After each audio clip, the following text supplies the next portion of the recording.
અત્યારે હું વિશ્વની સૌથી અગ્રગણ્ય સહકારી સંસ્થા અને ચરોતરનું ગૌરવ અમૂલની બહાર ઊભો છું। તમે જોઈ શકો છો કે અમૂલની બહાર શું પરિસ્થિતિ છે। મુખ્ય રસ્તાઓ ઉપર વાહનો પાર્ક કરેલા છે અને આ કાયમી દ્રશ્ય છે।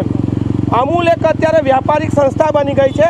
જો આ દ્રશ્ય શહેરના બીજે કોઈ રોડ ઉપર હોય અથવા તો બીજા કોઈ સંસ્થા દ્વારા કે ખાનગી માલિક દ્વારા કરવામાં આવ્યા હોય તો હલ્લા બોલ મચી જાય, પરંતુ અમૂલની બહાર આ જે દ્રશ્યો છે એ કાયમી છે, છતાં તંત્ર દ્વારા કોઈ પગલાં લેવામાં આવતા નથી। કમિશનરને હું કહીશ કે તમે તમારા અસ્તિત્વ માટે પણ અહીંયા પગલાં લો।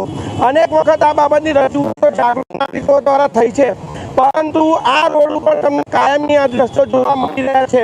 આ એક સરંજામ અમૂલ ગુડવિલ પ્રમાણે અહીંયા માણસો મૂકે અને પાર્કિંગની વ્યવસ્થા વ્યવસ્થિત કરે એ જરૂરી છે।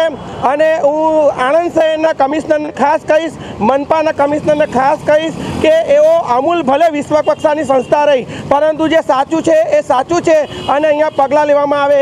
સાજિદ માલિક સાથે અલ્તાફ શેખ, દીવ મિરર ન્યૂઝ, આણંદ।